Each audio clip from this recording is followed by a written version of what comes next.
할렐루야. 하나님의 은혜와 축복이 여러분과 함께 하기를 원합니다. 오늘 본문은 변화된 그리스도인으로서의 삶에 관한 이야기입니다. 특별히 우리의 생각과 가치관에 대한 것입니다. 여러분, 일상을 살아가며 우리에게 주어진 시간들을 우리는 주로 무엇을 생각하고 또 무엇을 말하며 보내십니까? 예전에 제가 어떤 식당을 갔는데 어르신들이 개모임을 하고 있었습니다. 아주 왁자지껄하게 소리를 높여서 말씀을 하시기에 도대체 어떤 이야기를 하는가 하고 귀를 기울여 봤습니다. 그랬더니 주로 4가지 이야기가 순환되는 구조였습니다. 먼저는 자랑을 합니다. 소소하게 옷자랑, 가방 자랑부터 집 자랑, 자식 자랑을 합니다. 그런데 그 가운데 대부분의 시간을 자식 자랑에 할애합니다. 그렇게 한참을 자랑하다가 더 자랑할 게 없어지면 그 다음에는 욕을 합니다. 남편 욕을 하고 친구 욕도 하고 며느리 욕도 합니다. 재밌는 건 조금 전까지 자랑하던 자식도 욕을 합니다. 아마 100% 만족하는 사람은 없는 모양입니다. 한참을 그렇게 껌 좀 씹고 나면 그 다음 주제가 건강입니다. 어디가 아픈지, 어느 병원 다니는지 그런 얘기를 하는데 어르신들이 몸무게에 그렇게 관심이 많은 줄 저는 처음 알았습니다. 건강 얘기하다 보면 몸무게를 꼭 물어봅니다. 자기는 몇 킬로야? 하는데 아마 몸무게만 들으면 건강 상태가 딱 나오는 모양입니다. 건강 얘기가 끝날 즈음 되면 재산이나 연금 이야기를 합니다. 요지는 죽기 전에 자식들한테 재산 나눠줬다가는 큰일 나는데 그렇다고 죽고 난 다음에는 똑같이 나눠 갔기 때문에 며느리 꼴 보기 싫어서 죽기 전에 나눠줘야겠다 하는 등의 이야기입니다. 여러분, 친구나 이웃을 만날 때에 주로 나누는 대화나 관심사는 무엇입니까? 앞서 어르신들의 이야기를 했지만 우리의 주제도 별반 다르지 않을 거라 봅니다. 세상살이에 관한 것이 온통 전부일 겁니다.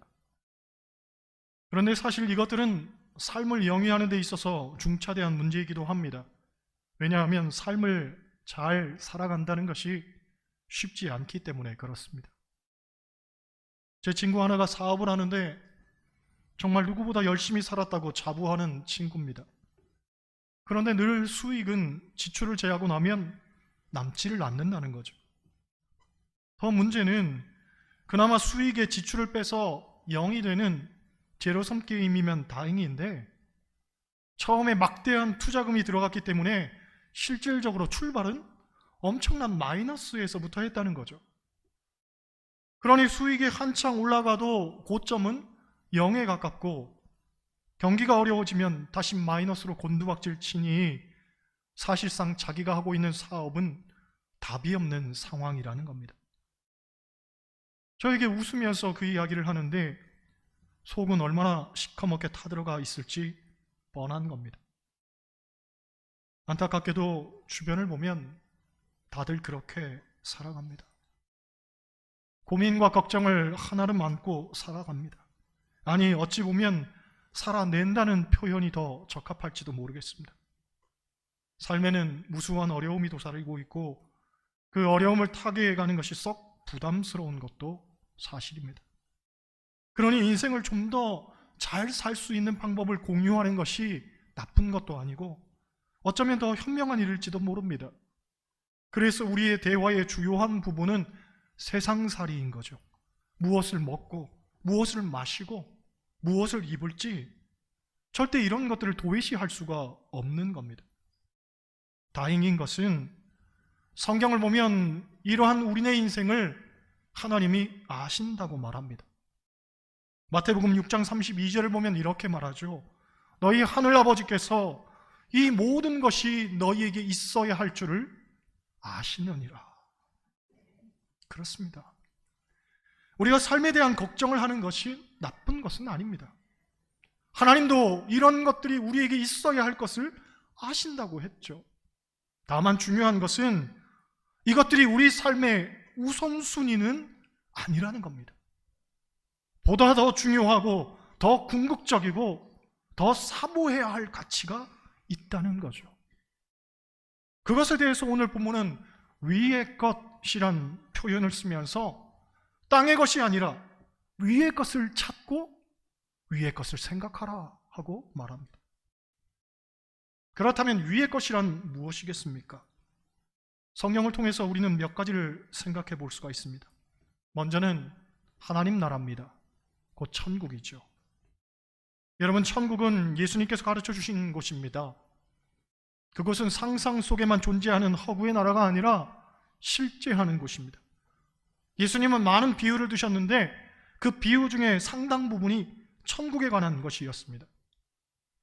마태복음 5장을 보면 산상수훈이 나옵니다.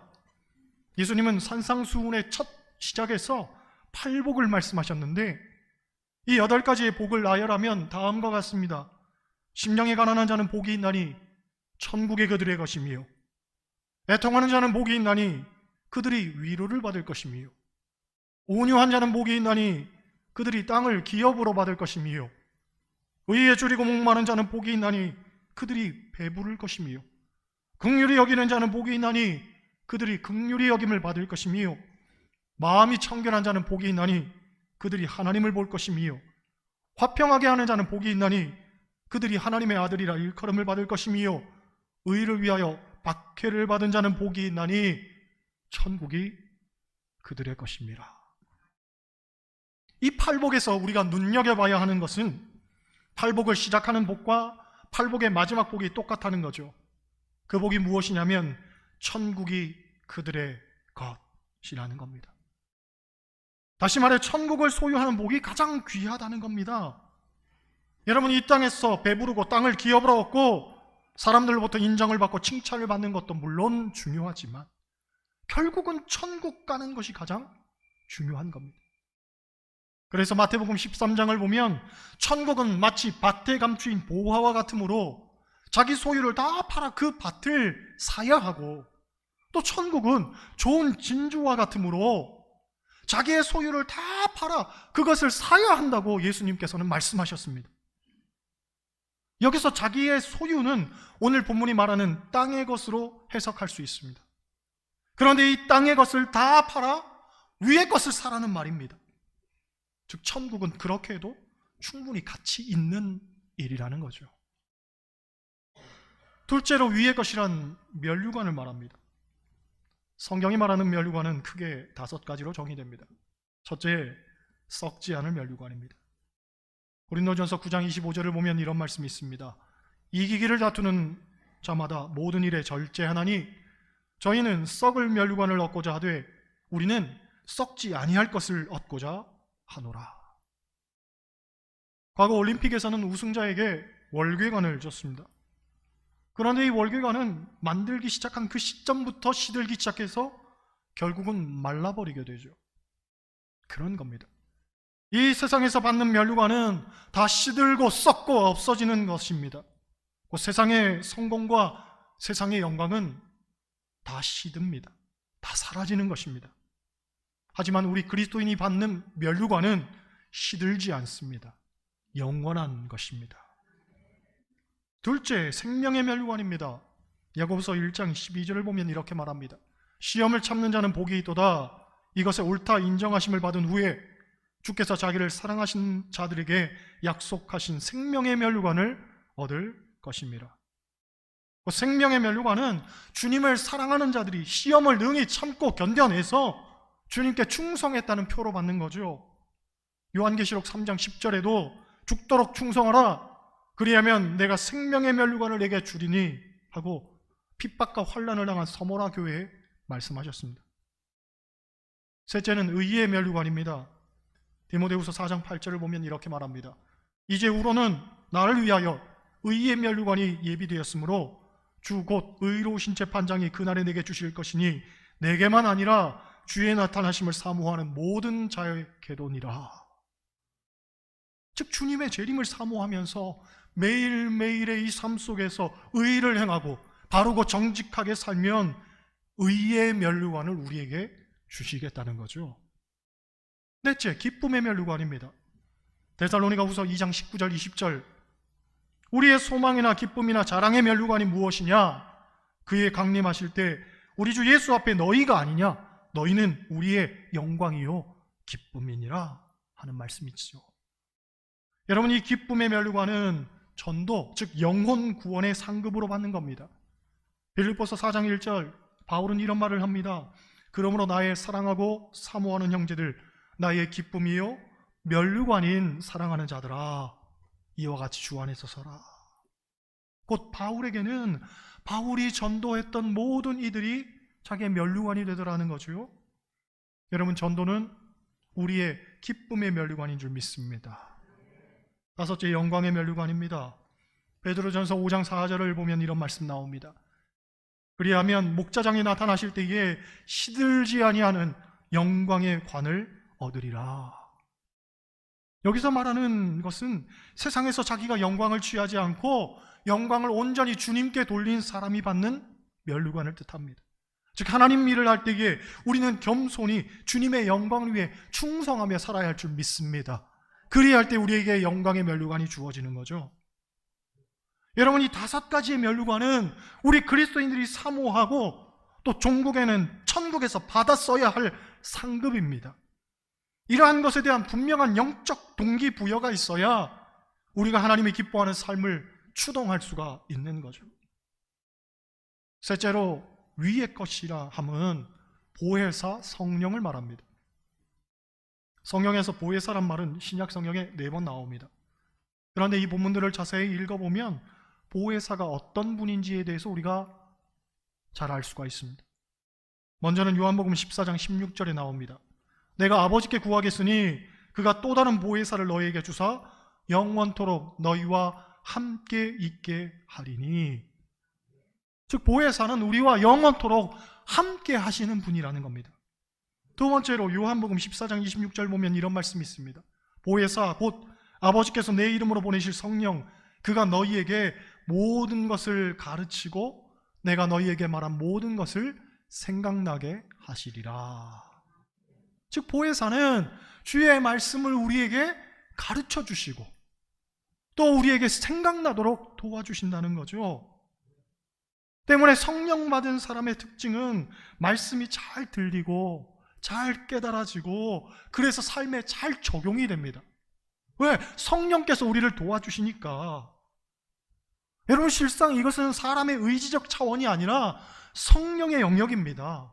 성령께서 그렇게 도와주셨기 때문에 우리가 잘 듣고 잘 깨닫고 변화된 삶을 살 수가 있는 거죠. 반면에 말씀이 잘 안 들리고 깨달아지지 않는다면 그 사람은 아직 성령을 받지 못한 것이라 해도 과언이 아닙니다. 여러분, 목사가 설교를 잘 못해서 안 들리고 안 깨달아지는 것 아닙니다. 성령께서 도와주셔야 되는 겁니다. 할렐루야. 그러니 저를 책잡지 마십시오. 세 번째로, 성령은 어떤 분인지에 대해서 요한복음 15장 26절을 보면 알 수 있습니다. 내가 아버지께로부터 너희에게 보낼 보혜사 곧 아버지께로부터 나오시는 진리의 성령이 오실 때에 그가 나를 증언하실 것이요. 할렐루야.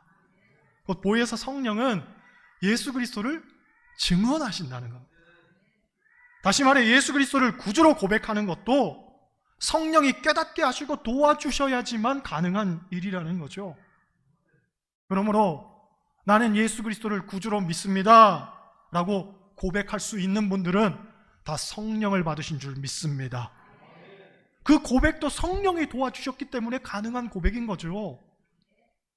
주변을 보면 어떤 분들은 예수를 구주로 고백하면서도 저는 아직 방언이나 예언 같은 어떤 영적인 현상을 경험하지 못했기 때문에 저는 성령을 못 받은 것 같아요 하고 말하는 분도 있는데 그렇지 않습니다. 예수 그리스도를 구주로 고백할 수만 있다면 이미 그 사람 마음속에는 성령님이 역사하고 계신 겁니다. 넷째로, 요한복음 16장 7절을 보면 이런 말씀이 있습니다. 그러나 내가 너희에게 실상을 말하노니 내가 떠나가는 것이 너희에게 유익이라. 내가 떠나가지 아니하면 보혜사가 너희에게로 오시지 아니할 것이요 가면 내가 그를 너희에게로 보내리니. 곧 보혜사는 예수님의 대리자 혹은 대언자라고 할 수 있습니다. 때문에 우리는 성경을 통해서도 예수님의 진리의 말씀을 깨닫기도 하지만 이 성경에 없는 것들은 성령을 통해서 진리의 판단을 할 수 있도록 도와주시는 거죠. 우리의 삶을 어떻게 살아가야 될 것인지, 과연 나는 어떠한 인생을 살아가야 될 것인지, 물론 성경을 통해서도 발견할 수 있지만 성령께서 주시는 감동과 지혜와 진리를 통해서 우리는 충분히 깨닫고 그러한 삶을 살 수 있다는 얘기입니다. 결국 이것들을 종합해 보면 보혜사 성령님은 나의 속사정을 나보다 더 잘 알고 계시고, 내가 하나님께 구해야 할 바를 나는 인지하지 못해도 친히 간구해 주시고, 또 삶에 필요한 것들을 다 살피시고 인도하시고 영원토록 같이 하셔서 늘 우리를 좋은 길로 이끄시는 분이라는 걸 우리는 알 수가 있죠. 요컨대 성경이 말하는 위의 것은 세 가지로 정의할 수가 있습니다. 하나님 나라, 면류관, 그리고 성령입니다. 그런데 오늘 본문은 말하기를 위의 것을 찾으라 하고 말하죠. 그리고 위의 것을 생각하고 땅의 것을 생각하지 말라고 합니다. 도대체 왜 그렇게 말하겠습니까? 결론부터 말하면 위의 것은 우리에게 소망을 주지만 땅의 것은 우리에게 슬픔과 탄식을 던져주기 때문에 그렇습니다. 여러분, 땅의 것은 두 가지 특징이 있습니다. 하나는 만족이 없습니다. 아무리 가져도 아무리 지녀도 만족이 없습니다. 땅의 것은 늘 우리로 하여금 조금만 더를 외치게 하는 중독 가운데 빠뜨리죠. 우리의 생각과 우리의 가치관이 이 세상적인 중독 가운데 이미 빠져 있는 거죠. 도무지 헤어나오지를 못하는 겁니다. 그렇게 살지 말아야지 하고 마음속으로 생각은 하지만 여상하게 내 걸음은 세상을 향해서 걷고 있는 거죠. 거기에 매여 있기 때문에. 땅의 것은 늘 그렇습니다. 우리로 하여금 세상에 보이지 않는 착고에 매이게 만들죠. 그리고 또 하나, 땅의 것은 결국 사라지는 것들입니다. 그 어느 것도 영원한 건 없습니다. 사랑도, 우정도, 성공도, 물질도 다 유한합니다. 그러니 사라지는 것들에 집착하고 사는 것만큼 헛헛한 일도 없습니다. 나름 인생을 발버둥 치며 이런 것들을 소유하기 위해 썼던 이들이 죽음의 뒤안길에서 자주 섞인 한숨을 쉬는 걸 우리는 수도 없이 목도합니다. 그러므로 우리는 땅이 아닌 위의 것을 사모해야 됩니다. 위의 것은 우리를 영원한 세계로 이끕니다. 그리고 가장 놀라운 소망과 기쁨을 우리에게 주죠. 여러분, 천국을 한번 생각해 보시기 바랍니다. 얼마나 환상적입니까? 여러분, 면류관을 상상해 보시기 바랍니다. 얼마나 영광스럽겠습니까? 또 보혜사 성령을 사모하시기 바랍니다. 얼마나 신앙생활이 즐겁고 재미나겠습니까? 그리고 비록 비루한 이 땅의 삶이지만 얼마나 우리는 하나님 주시는 행복을 만끽하며 살 수 있겠습니까? 세상에 보이는 것이 전부가 아닙니다. 땅의 것에 결코 행복이 있지 않습니다. 우리는 위의 것을 생각해야 합니다. 하나님 주시는 것들을 사모해야 합니다. 모쪼록 여러분의 시선이 하나님께로 향해서 위의 것을 찾을 수 있는 저와 여러분 다 되시기를 주님의 이름으로 간절히 축원합니다.